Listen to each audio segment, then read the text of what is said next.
Boa tarde, pessoal. Todo mundo bem-vindo ao nosso webinar para falar um pouquinho sobre URAS. Vocês estão conseguindo me ouvir bem? Podem se comunicar aqui pelo chat, mandar um oizinho para quem já está chegando por aqui.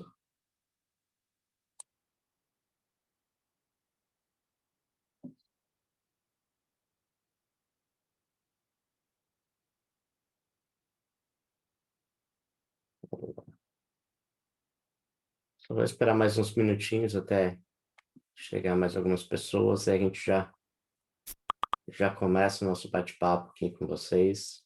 Um bate-papo relativamente rápido e bem tranquilo com todo mundo.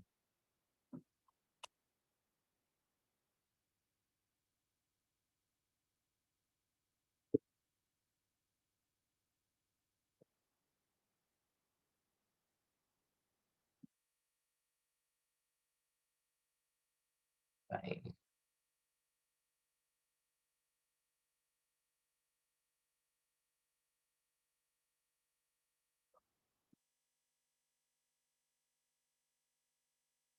pessoal, vocês podem só testar se o chat está funcionando para vocês, por favor?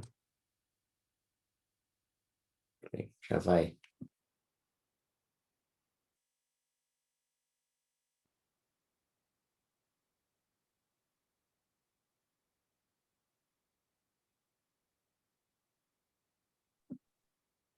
Aberdeen, o chat não está funcionando para nós. Aparece como se o anfitrião tivesse desativado ele. Tá, deixa eu só verificar aqui. Só um minutinho.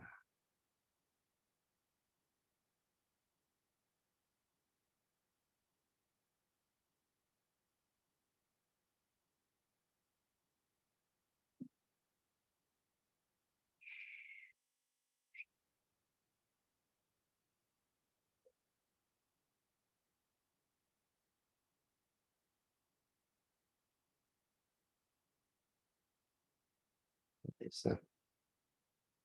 Bom, vocês conseguem mandar suas perguntas aí pela parte do Q&A dentro do Zoom, então também é uma outra forma ali da gente interagir com, com vocês e a gente pode ir trocando figurinha por ali também.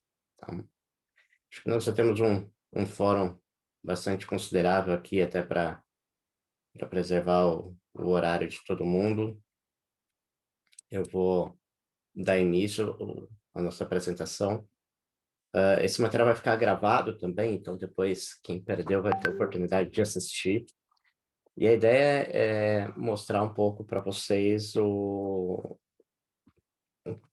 trabalho que nós fizemos dentro do time de CTI e arte aqui na Axo sobre como que funciona não só o mercado de URAs, né, que são as centrais telefônicas falsas, mas também como que os golpes são estruturados, principalmente golpes de fraudes aqui, usando esse tipo de tecnologia. Então, a gente produziu um material bastante interessante sobre esse tema, entendemos um pouco o comportamento, e a ideia é compartilhar isso com vocês hoje. Então, para quem não me conhece, não sei se todo mundo que está aqui já teve contato com o time CTI, mas eu sou o Thiago Bordini, eu sou Head de Threat Intelligence na Axor, responsável pela camada de investigação e serviços de inteligência. Estou no mercado há bastante tempo, palestro bastante, tem meu LinkedIn aí depois para quem quiser adicionar, fica à vontade. Às vezes eu demoro um pouquinho para responder lá, mas eu sempre estou atualizando com bastante frequência. Dando um panorama para vocês do tamanho do problema, né? Teve uma pesquisa recente do ano passado e início desse ano aqui que 3 em cada 10 brasileiros já sofreram ou um golpe ou pelo menos uma tentativa de golpe. Então é um percentual bastante alto e a gente já sabe que isso é algo que bem típico do cenário brasileiro de ataques, né? Não é de hoje que o cenário de fraudes aqui no Brasil existe e que é bastante avançado Então, a gente exporta muito nesse sentido para outros países. E quando a gente olha um recorte com relação a golpes envolvendo centrais telefônicas falsas, esse número ele extrapola bastante os indicadores anteriores, tá? Nos últimos anos, ele cresceu aí, segundo a pesquisa da FEBRABAN, mais de 340% nos últimos anos. Então, mostra que está dando certo o golpe, que ele é rentável e que as pessoas estão caindo. Então, se nenhum desses fatores forem sucesso, o golpe não segue por muito tempo. E isso foi um dos fatores que fez a gente se aprofundar um pouco mais nesse tema e entender como que funciona essas centrais e como que os clientes aqui podem montar as suas estratégias de defesa com relação ao tema. Então, basicamente, a gente mapeou dois tipos de golpes. Eu estou passando a tela, meu PowerPoint está passando para vocês, certo? Podem me responder ali no Q&A que eu vejo aqui. Já que o chat não tá ativo. Senão eu vou passar os slides e vocês vão ver os slides. Então,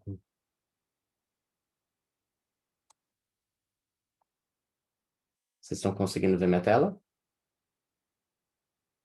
Sim, não, talvez. Beleza. Show de bola. Então, vamos seguir em frente.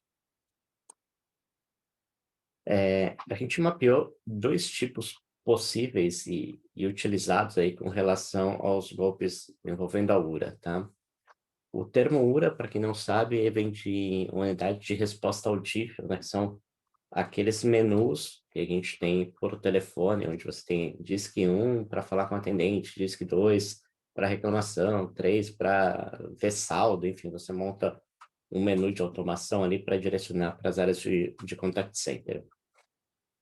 Dentro desse modelo, a gente identificou duas formas de atuação dos grupos, né? A primeira delas, utilizando as URAs que são receptivas, né? Nesse cenário de receptivas, a vítima aqui, ela liga para a URA. Então, eu tenho um passo anterior, que é fazer com que eu induza a vítima a ligar para um número telefônico falso.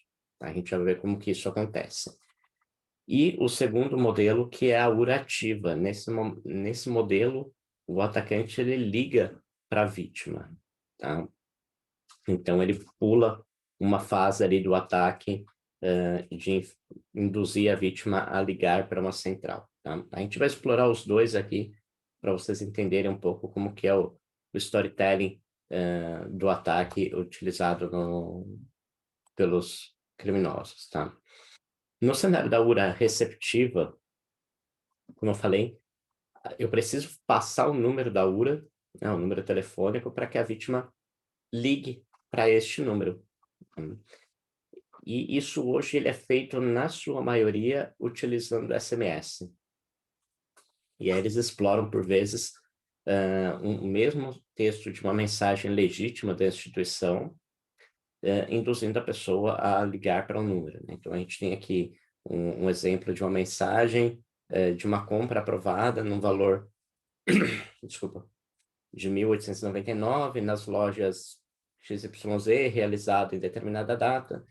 E se você quiser, não reconhece essa compra, ou se tiver dúvida, você liga para o saque e aí tem um número de 0800.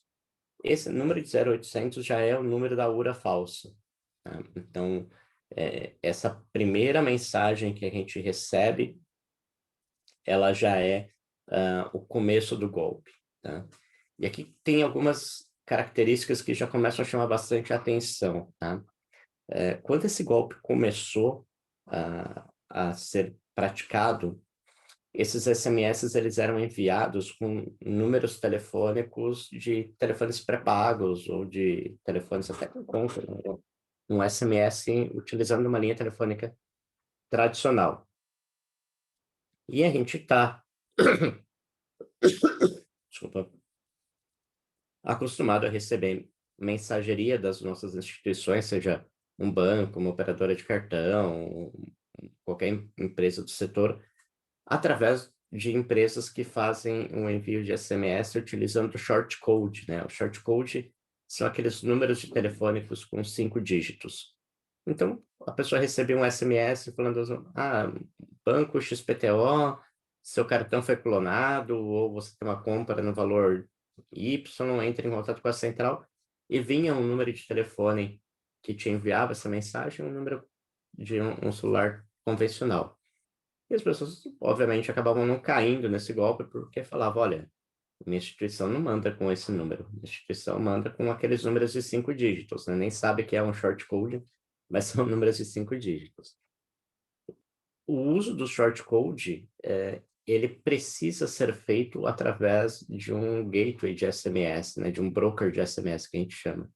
Então, nesse caso, por exemplo, desse print que está aqui na tela, esse número que aparece lá em cima, 27.440, é um short code utilizado por um broker de SMS para enviar SMS para os seus clientes. E hoje, esses números eles são aleatórios, né? Então, você recebe SMS da sua instituição através de vários números de short code distintos, mas todos de um mesmo broker de SMS. E aí, isso mostra já a primeira característica, que a gente percebe que eles estão utilizando esses brokers para fazer o envio dos SMS e não mais uma estrutura artesanal utilizando um modem 3G, por exemplo, ou um chip pré-pago para fazer o disparo dos SMS. Então, ele tem um passo anterior ainda ao envio desse SMS, que é contratar esse tipo de serviço junto a um broker. Tá? O passo seguinte do golpe, só voltando aqui, o texto dessa mensagem tem algumas histórias que são contadas. As mais comuns são compras em um determinado valor, normalmente valores elevados, realizados em lojas de mercado, então os principais e-commerces nacionais e internacionais, eles acabam explorando o uso dessa marca. O outro é informando que foi realizado um Pix, também num valor alto para uma determinada conta que você, obviamente, não reconhece. Essas são as principais mensagerias, os principais textos que eles exploram nesse momento do envio dos SMS. Tá? E aí, o segundo passo é receber a ligação da vítima. Tá?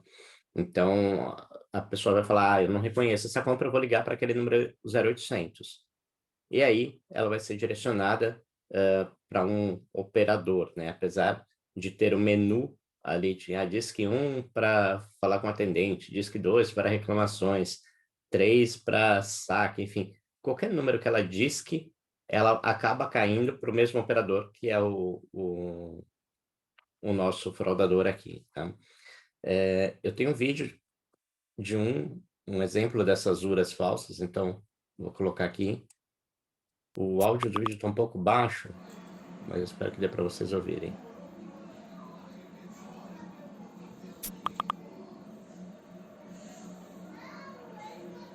Bem-vindo à central de atendimento.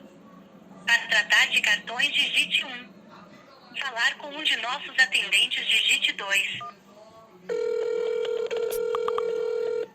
E aparece notícia na rede, cê sabe que é o Vino que causou cada vez. Deu para ouvir certinho aí? Vocês? O que chama a atenção já nessa mensageria aqui? Se vocês prestarem atenção, vou até vou dar um play novamente. Ele fala, bem-vindo à central de atendimento, mas ele não fala o nome da instituição. Essa é a principal característica que a gente encontra nas URAs falsas. Tá? Ele não fala qual é o nome da instituição para qual você está ligando. Né? Normalmente você liga para o seu cartão de crédito, fala bem-vindo à central de atendimento do banco XPTO ou do cartão bandeira tal. Aqui ele não cita nenhuma empresa, né? Então, colocando novamente aqui.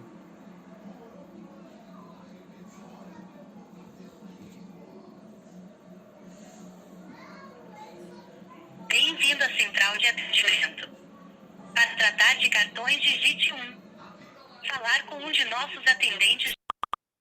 Ele não fala o nome da instituição. Então, essa já é uma primeira dica quando a gente fala de trabalhar a conscientização dos nossos consumidores para evitar cair nesses golpes, né? Presta atenção se o áudio da URA fala o nome da instituição ou se ele condiz com o menu real que a gente tem. Tá?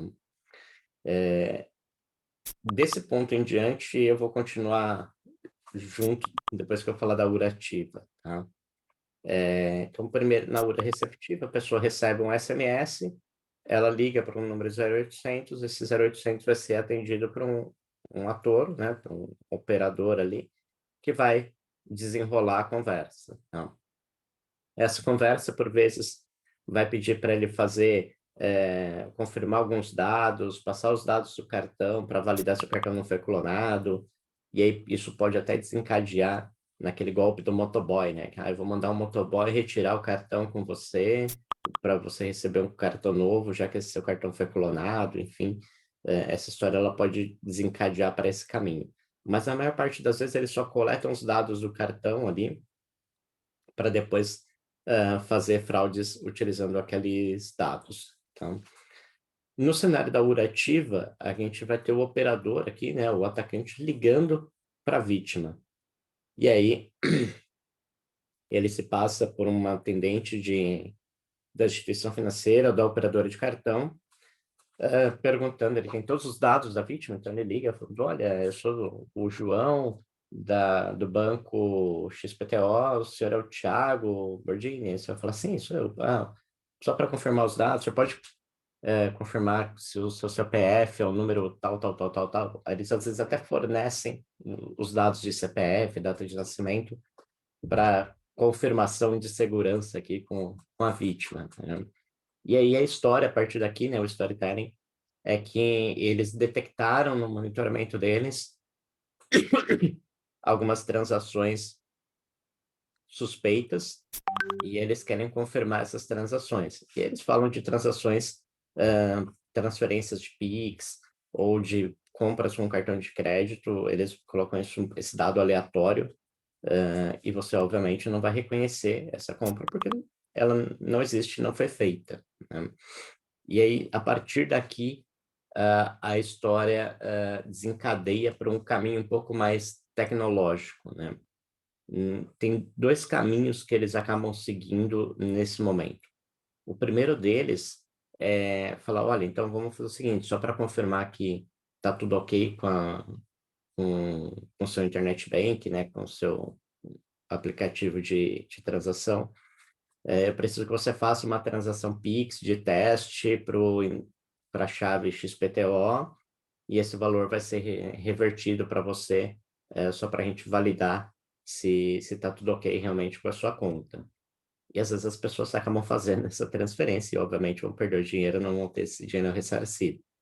Mas o mais absurdo aqui é que, na maior parte dos casos que a gente identificou, a história avança para a instalação de um software de antivírus no celular, no smartphone, né, para verificar a segurança, né, se o celular não está com um vírus e esse vírus que causou esse problema todo de fraude.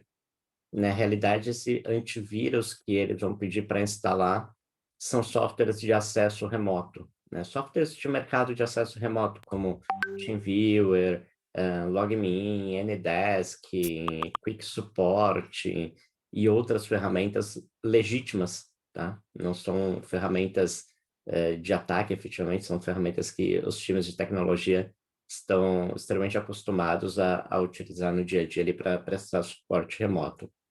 E aí eles pedem para você instalar essa ferramenta, dar o acesso para eles no smartphone e abrir o Internet Banking para que eles possam verificar. E aí o que acaba acontecendo aqui, né? Eles conseguem, a partir daí, operar todo o app da instituição financeira remotamente. Então, eles já conseguem ali coletar o que a pessoa está digitando como senha, eles conseguem operar, fazer as transações ali sem você perceber. Tá? Esse vídeo, eu não vou passar ele inteiro, porque o final dele tem muito palavrão. Então, eu vou poupar vocês disso. E ele tem muito palavrão porque esses caras tiveram a sorte de tentar aplicar o golpe para 2 delegados da Polícia Federal.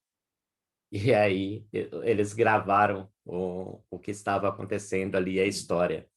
Então, é importante vocês prestarem bastante atenção no áudio que o atendente supostamente aqui está passando para a pessoa. No seu aplicativo, conosco em linha, que está funcionando referente a esse débito em saldo de extrato, por gentileza. A senhora quer o quê? Que a senhora verifique, conosco em linha em saldo de extrato, se está constando sobre esse débito para a senhora Raquel Silva, no valor de 1.200, por gentileza. Eu já vi, não tá constando, não.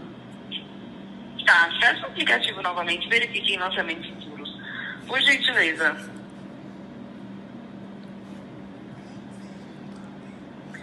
Eu acabei de acessar, não tá, não. Tá, a senhora verifique menu transferência em lançamentos futuros. Não, tô aqui, não tá, não. Não tá constando, né? Tudo bem. Vou pedir, então, por gentileza, para que a gente exclua esse iPhone 8 Plus, que consta que a senhora não tem conhecimento, que vai até o Play Store e esteja instalando o aplicativo do antivírus para ver o que suporte. Minimiza o aplicativo, por gentileza, do BRB Móveis. Aham. Não encerra a sessão. Vai ao Play Store e esteja instalando o aplicativo do antivírus BRB, para que a gente possa fazer uma varredura eletrônica. É o Clique Suporte, a senhora coloca para pesquisar. Sim, eu achei aqui. Tá? É um aplicativo azul, conseguiu localizar? Consegui. Tá, coloca para instalar, por gentileza. Qual é o nome do aplicativo? Clique Suporte, Q de queijo. Quick Support, Q-U-C-K. Isso mesmo, é um aplicativo azul com uma seta indo e voltando. Conseguiu localizar? Com uma seta indo e voltando. Sim, consegui. Uma imagem QS escrito. QS. Sim. Isso, coloca por gentileza, abra ele depois de instalado. Deixa eu te falar, é porque eu tô... Oi, é porque eu tô amamentando aqui. Eu posso passar pro meu marido pra ele ir resolvendo? Pode ser, sim, pode passar para ele. Tá, tudo bem, só um minutinho. Oi, amor, peraí. Pois não? Pois não? Sim, por gentileza, você conseguiu localizar o aplicativo? Localizei. Tá, tudo bem. Aí eu peço, por gentileza, que o senhor instala ele, por gentileza. Eu localizei. Pronto. Daqui para frente, eu poupo vocês de quase 30 segundos de palavrões. Deu para ouvir bem a história contada ali, né? É um aplicativo de varredura de segurança, né? O Quick Support que o atendente ali tenta convencer a vítima a instalar. É um aplicativo de suporte remoto, né? Que permite acesso remoto a um dispositivo, justamente para fazer service desk, serviços dessa natureza. Tá? Mas o que chama a atenção aqui nesse áudio, além dessa questão dele falar para você instalar o aplicativo, ele pede para a vítima não encerrar a sessão do mobile banking, né, do app financeiro ali. E não sei se vocês prestaram atenção nisso, mas a gentileza, né, na conversa, né, a atendente, ela é toda cordial com a vítima, ela não usa gírias, ela orienta corretamente a vítima, como uma atendente de call center normal, né? Não usa, não fala, por exemplo, mano, instala o negócio aí. Não, ela é toda gentil no processo. Isso mostra que eles têm um script de atendimento muito bem definido, do lado deles, do que deve ser seguido, do que deve ser orientado ali para as vítimas, para que o golpe tenha sucesso, né, nas outras fases. Tá? Então, esse é um ponto que chama bastante atenção, que eles não colocam qualquer pessoa ali como um atendente, e sim pessoas que falam corretamente, que possam orientar, entre aspas, aqui, a vítima nos procedimentos. Tá? E aí, como que isso tudo acontece, né? A gente já viu como que o golpe funciona, mas como que esses atacantes conseguem comprar uma URA? Né? Como que eles conseguem montar essa infraestrutura?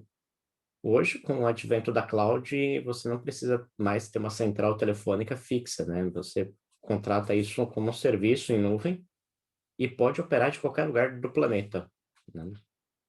E tanto o envio dos SMS quanto as centrais telefônicas. Então, os envios de SMS, eles variam bastante ali a faixa de preço, mas a média é em torno de 30 até 20 centavos por SMS enviado. E aí, um ponto que chama atenção nessas ofertas, né, nos atores que vendem esse envio de SMS, é o volume. Então, o primeiro anúncio que a gente identificou aqui, o mínimo a ser enviado são 5.000 SMS. No segundo anúncio, o mínimo são 10.000 SMS. São 5.000 potenciais vítimas que ele inicia esse golpe. Tá? Então, mostra que, assim, se 5% dessas vítimas caírem, já é um volume bastante interessante para fraude. Tá?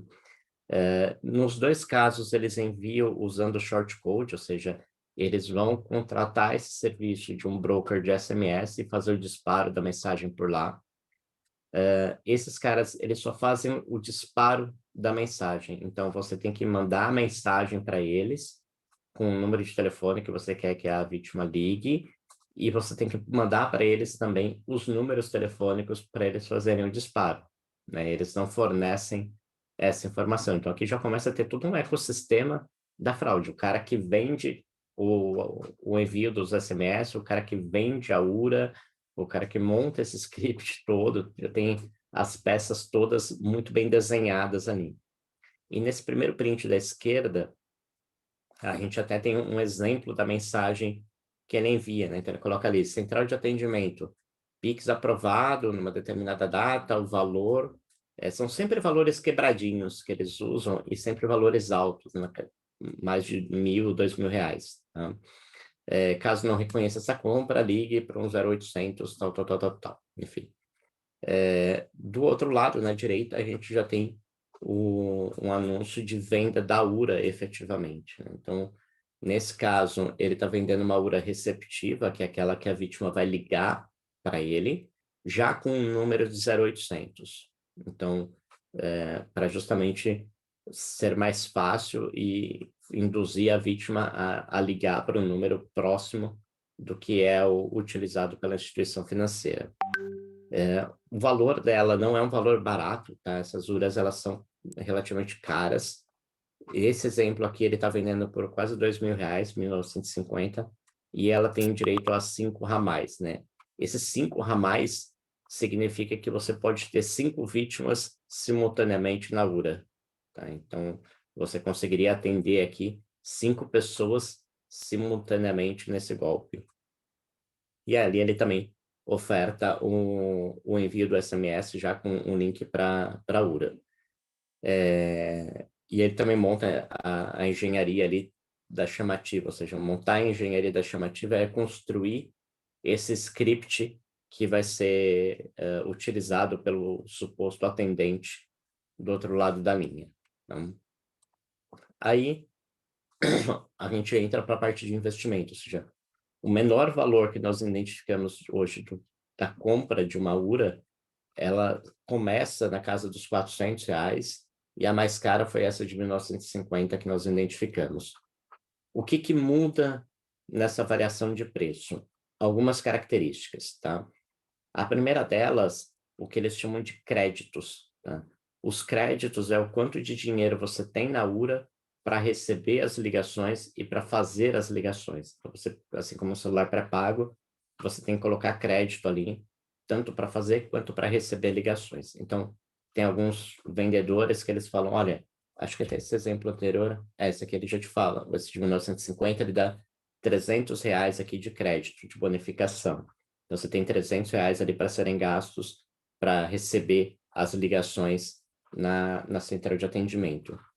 E o outro ponto que varia aqui é a quantidade de vozes que eles chamam, né? Que são a quantidade dos menus que são construídos. Então, eles vendem isso para cada instituição financeira. Então, se eu quiser o pacote com um menu de atendimento da instituição financeira A ou do operador de cartão, enfim, quem quer que seja, ele custa X reais. Se eu quiser do banco A, do banco B e do banco C, custa Y reais. E aí, quanto mais menus eu tenho para a prática do golpe, mais menus de áudio, inclusive, mais caro vai se tornando esse pacote. Mas vamos partir do princípio que o pacote de entrada começa em R$400 só para a URA, tá?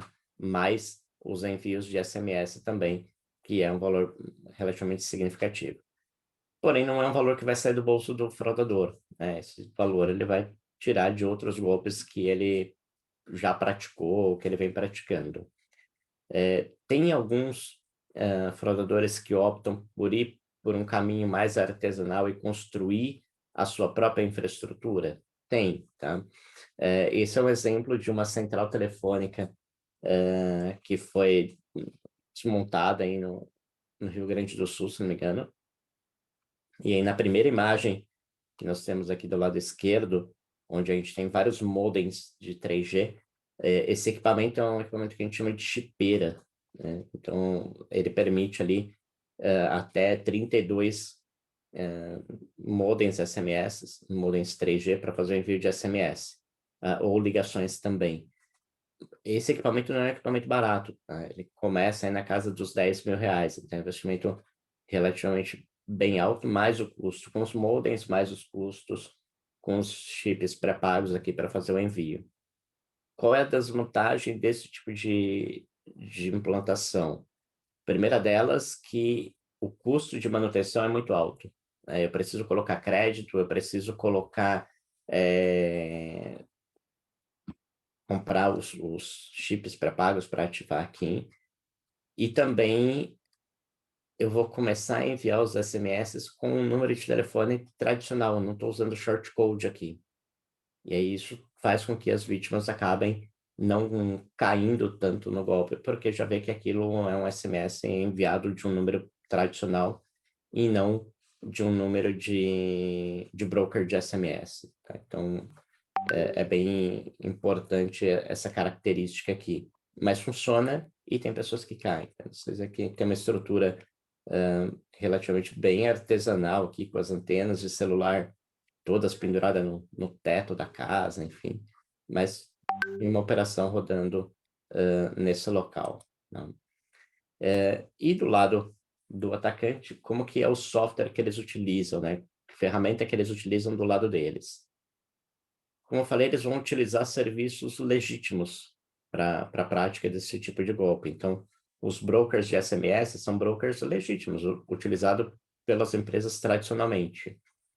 Esse software, que é o padrão que eles acabam utilizando, que é para montar o menu e se conectar no servidor VoIP, que é o URADISC, também é um software legítimo, que é utilizado por empresas que fornecem infraestrutura de VoIP para você montar a sua URA, né? Então, a gente tem aqui nesses números do 1 ao 10 as opções do menu, né? Então, o 1 ali é o áudio do menu 1, o 2 é o áudio do menu 2 e por aí vai.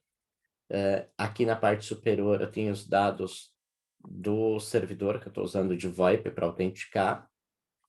E a partir disso, ele fica conectado e eu já consigo operar com qualquer tipo de golpe, tá? E aqui eu tenho um vídeo do vendedor mostrando como que funciona essa configuração também do servidor VoIP. Aí, tipo aqui, ó, você acessou o servidor com a sua senha, Não é esse mesmo, tá ligado? Só que é muito parecido, ó. Aí você vai catar e arrumar a BINA, pai. Colocou o número da BINA, é só ligar, mano. Se tiver dificuldade de fazer... Só um parênteses aqui. Essa empresa que ele está utilizando aqui é novamente uma empresa legítima, não tem nada de ilícito nela, ela é totalmente presta serviços de VoIP. E o que ele fala ali em colocar o número da BINA, ou binar, né? É horrível esse verbo, mas o binar, é colocar o número do telefone que vai aparecer quando a pessoa te liga. Então, ele vai colocar ali, se não me engano, a central de atendimento da Caixa, que é 4004 ou alguma coisa. Quando eles fizerem uma ligação para uma vítima, o número de telefone que aparecer no identificador de chamada vai ser esse número que ele digitou aqui. E aí ele vai falar que esse caso, ele não bina 0800, ou seja, ele não consegue fazer o fake do número 0800 nesse servidor em específico, tá? Isso você me fode, pai. Você escolhe o número que você quer, tá ligado? Eu uso da Caixa 4004-0104. Só não vai binar 0800. Fixo, celular e 4004, 3004 vai binar, pai. Pois você disca, vai aparecer o número, mano. Então, assim, é algo relativamente bem simples a configuração, né? E o segundo passo é configurar o pacote de voz que eles chamam, tá? Então, ó, você já vai estar aqui, parça. URA, registrar, vai estar salvo as coisas. Vai ter registrado, tá ligado?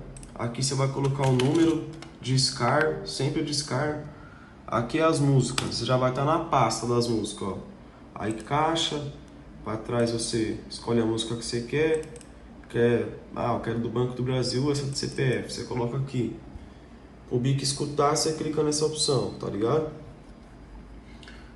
Para você conseguir.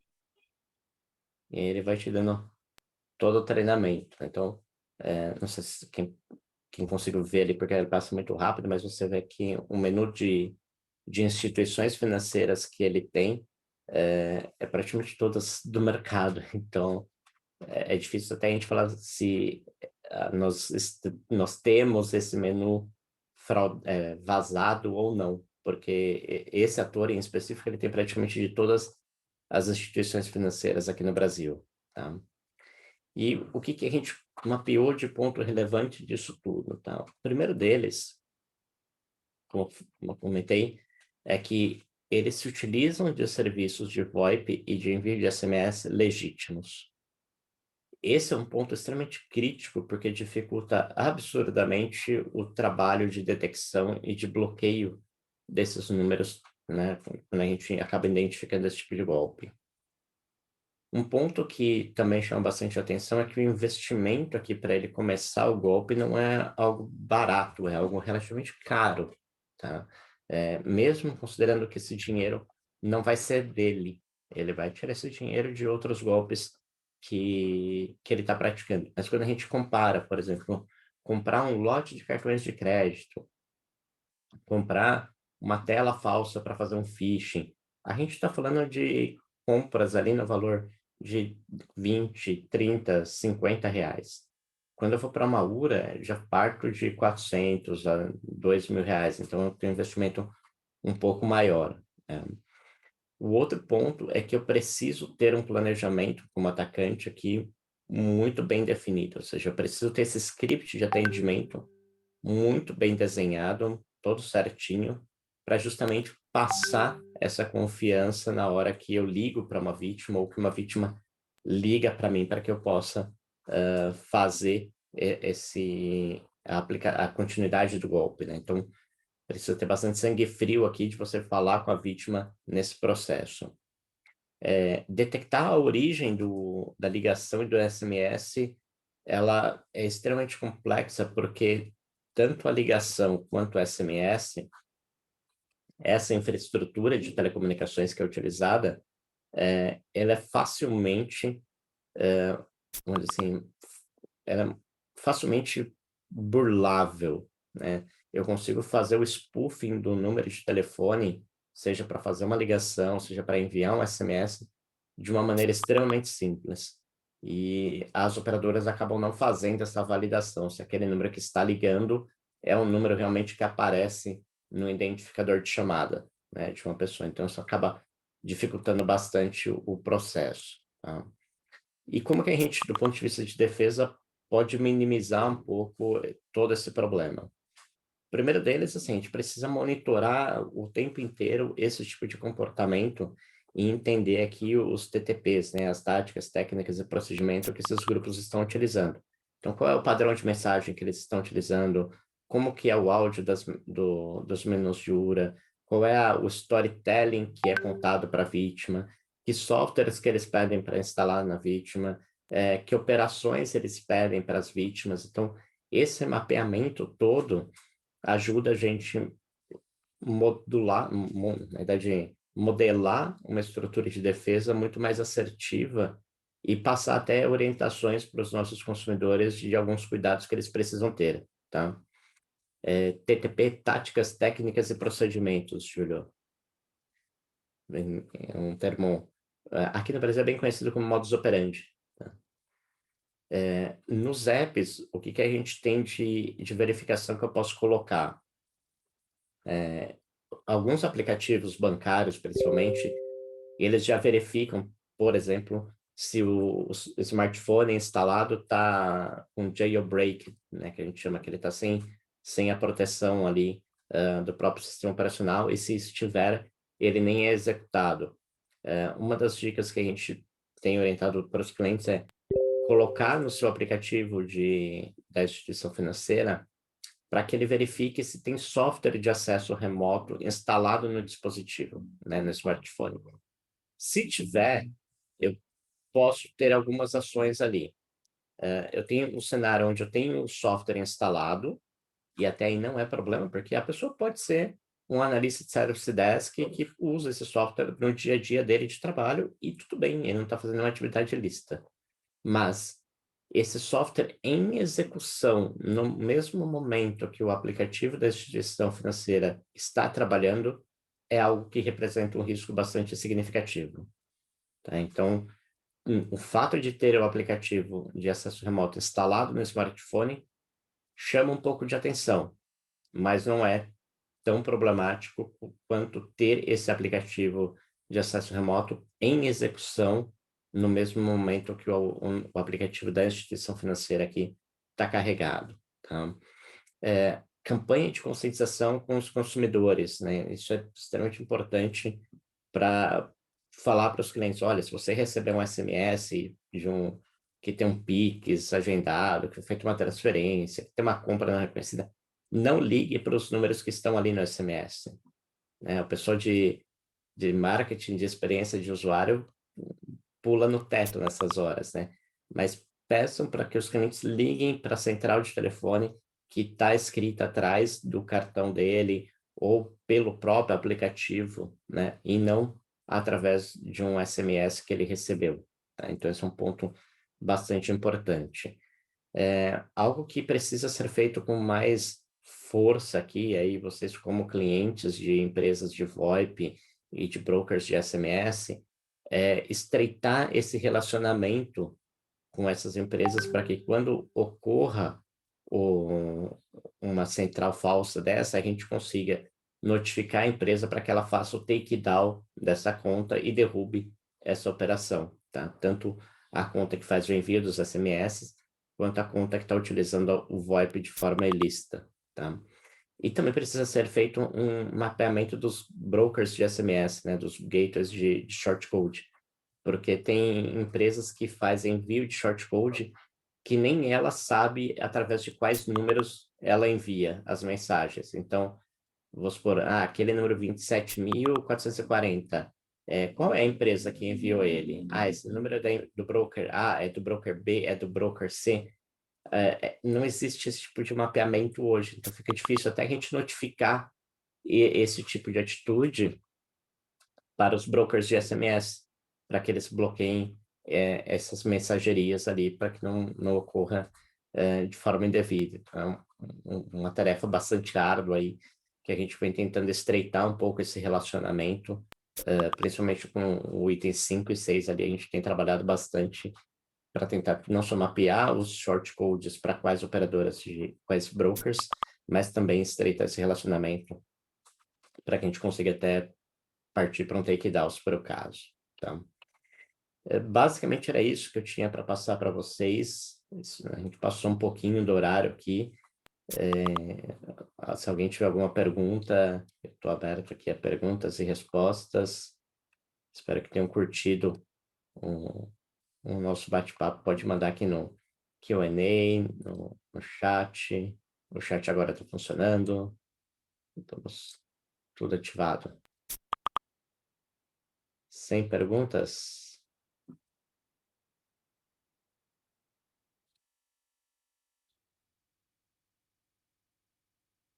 Obrigado, Lafete, pelo elogio aqui. Isabela, a gente vai disponibilizar isso e a gente manda uma comunicação direto para vocês, tá? Um local onde vai ficar disponível tanto o PowerPoint quanto a gravação da live, tá? Essa apresentação, ela pode ser disponibilizada, Lafayette, mas a gente vai precisar omitir algumas informações que estão ali. Como esse é uma live só para clientes, a gente abriu um pouco mais o conteúdo do que a apresentação que a gente fez, por exemplo, no Mindsec. A gente apresentou esse mesmo material no Mindsec, só que a gente tirou alguns detalhes ali por conta do público que estava do outro lado. Tá?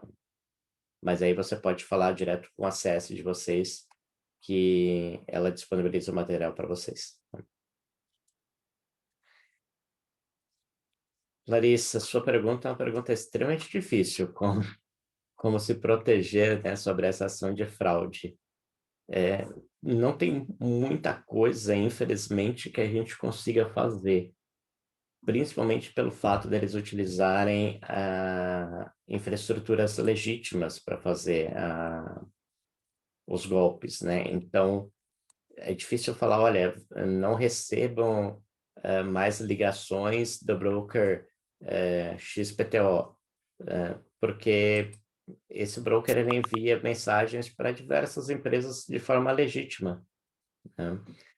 A principal forma de proteger aqui é muito no sentido de orientar os clientes, né, os consumidores, o mais efetivo, né, a não ligar para os números telefônicos que estão ali nos SMS que eles recebem, e sim ligar para o número que está no app da instituição ou no número do cartão, enfim, qualquer uma dessas centrais oficiais. Esse é um ponto bastante importante ali para a gente dar de orientação. E no caso da URA ativa, né, que é aquele caso onde o atacante liga para a vítima, a principal orientação é pedir para a vítima confirmar alguns dados dos quais o atacante não vai ter. Tá? E quais são esses dados que o atacante não vai ter? Todos os dados cadastrais, eu te afirmo que eles vão ter. Então, número de documento, data de nascimento, filiação, endereço, número de telefone, e-mail, qualquer coisa que você pergunte nesse sentido, eles vão ter acesso. Porque tem bases de dados vazadas, eles têm os painéis de consulta, eles vão ter essa informação para confirmar. Então, se você falar assim, legal, você é da instituição tal, qual que é a minha data de nascimento que está aí no cadastro? Ele vai saber. Tá? Agora, se você perguntar para ele, qual é o meu saldo atual? Qual foi a minha última compra legítima? Quanto eu gastei na minha última compra? Ele não vai ter essa informação. Tá?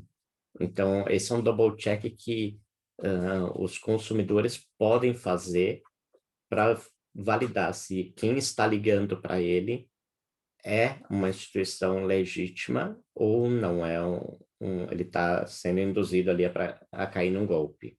Tá? Então, essa é a medida mais protetiva que a gente tem. As duas, a gente fica na mão do usuário, tá? Para não cair no golpe. Rodolfo, tem uma pergunta? Se puder colocar no chat ou no Q&A aqui.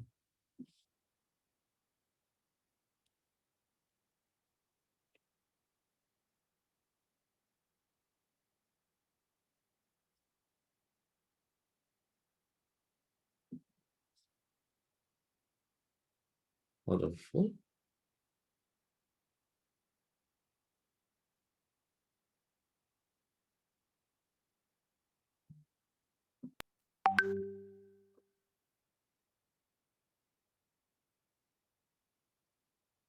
Consegue colocar no chat, Rodolfo, sua dúvida? Está com a mãozinha levantada aí que tem perguntas.